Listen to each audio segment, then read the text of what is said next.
Day one is well underway here at the AI for Good Summit. You can feel the energy. It's actually really buzzing. Kai Zenner has just arrived. I'm happy to be the welcome wagon. Head of office and digital policy advisor within the European Parliament. Yes. We heard this morning Secretary General Doreen Bogdan-Martin spoke a lot about governance. In fact, there's going to be a whole day devoted to it here, talking about guardrails for responsible AI systems. Arguably, Europe is way ahead of the curve on that with the AI Act. Explain for people who may not be familiar what's in the Act and what it hopes to achieve. Yeah.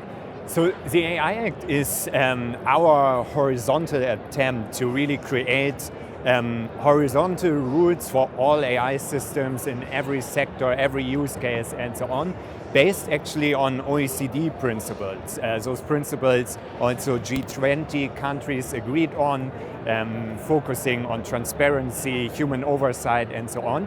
And via a product safety piece of legislation, making sure that those principles are followed up by AI technology, for example, in human research, in traffic, in e-governance, and so on and so on. And with that, really creating a European digital single market with AI technology that is maybe a bit more safer, is taking better care of privacy and so on than in other regions of the world. Now, arguably, GDPR already exists. It has existed since 2018. Yeah. Pretty comprehensive privacy laws there around data. So what about AI posed additional risks that you felt this was necessary? Yeah. So the idea from the beginning was really that indeed there are a lot of laws, especially in the European Union, on discrimination, on privacy, also on sustainability, on anti-discrimination and so on. But all of those laws were not really a perfect fit to deep learning systems, machine learning systems, because they have a different level of complexity, opacity, and so on and so on. And therefore the idea from the beginning was, okay, we need to make some adjustments. And the EU again decided for a horizontal piece of legislation, because we could have already just make adjustments to existing legislation, for example, on GDPR. But again, I think also our policymakers, they wanted to be the first with a flashy AI law, and therefore, yeah, they were opting for the AI Act that is then complementing pieces of legislation like the GDPR. Okay, well, it's flashy. It's also become a flashpoint in Europe. 46 CEOs, including Lufthansa, Mercedes-Benz, a number of other major companies, not just tech companies, have said, whoa, whoa, whoa, we need to press pause. We're not ready for this to be implemented the way that it is. What are your thoughts on that? Yeah, so we need to, my boss Axel Voss and I, and also our political group and the liberals and so on, actually there were many players that already during the negotiations said, look, those transition periods and deadlines and so on are all too short, especially when it comes to technical standards and Senelec, ISO on an international level.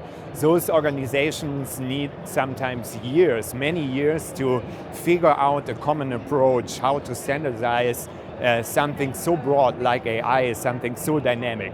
Also, the AI Act is developing, creating an AI governance ecosystem that brings together a lot of different players. Data protection authorities that are already existing, but also national competent authorities on AI, conformity assessment bodies, and so on and so on. Of course, all those organizations need to be built up.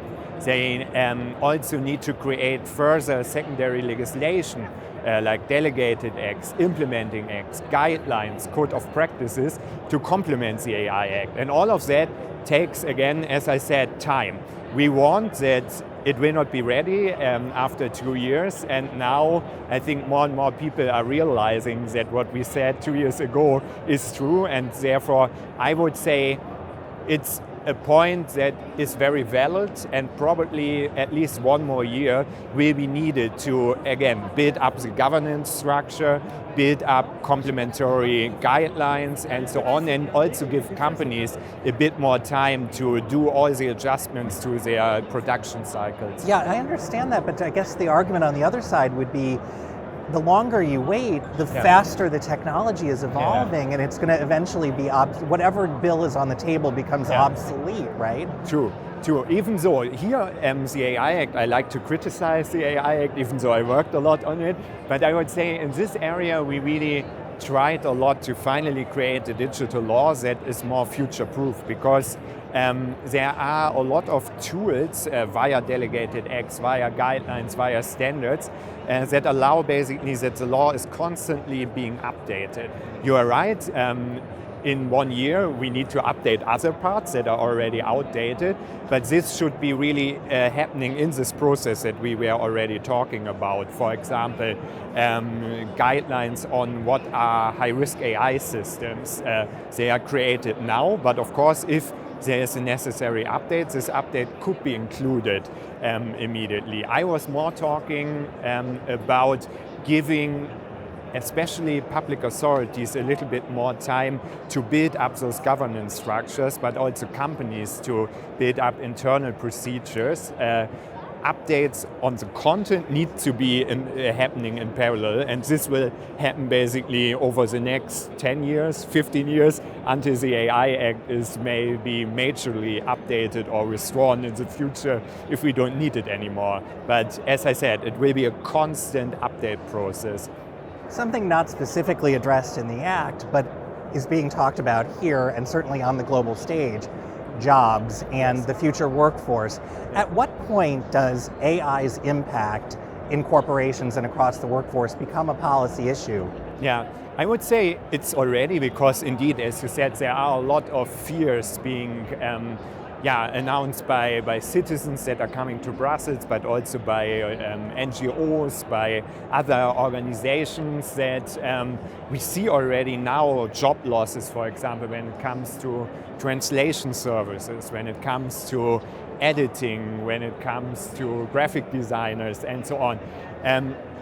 I would say it's probably correct to argue that policy answers are not there yet in a sophisticated manner, because everything happened so fast that also policymakers are not really sure what safeguards are probably best, what they need to do, and so on and so on. And probably we will see over the next months not maybe a big law coming, but some transition programs, because I guess those people will not become jobless and will not find anything, but they need to be reskilled, upskilled. And the European Commission in particular on this point is already working on long-term reskilling and upskilling programs that should kind of cover all those people that will lose the jobs they are doing now and need to figure out certain adjustments to their skills, or maybe be open to restart their career in a complete different field. Yeah, understood. Your website describes you as a digital enthusiast. Yeah. I want to ask you, are you a digital optimist? We're here at AI for Good, and the word good is splashed across everything. What does that mean to you? No, I definitely am an optimist when it comes about what technology can enable us to achieve in the future. I really believe, for example, discriminatory proceedings that are happening now in an analog way or in normal digital way could be removed if we are using AI in a smart way.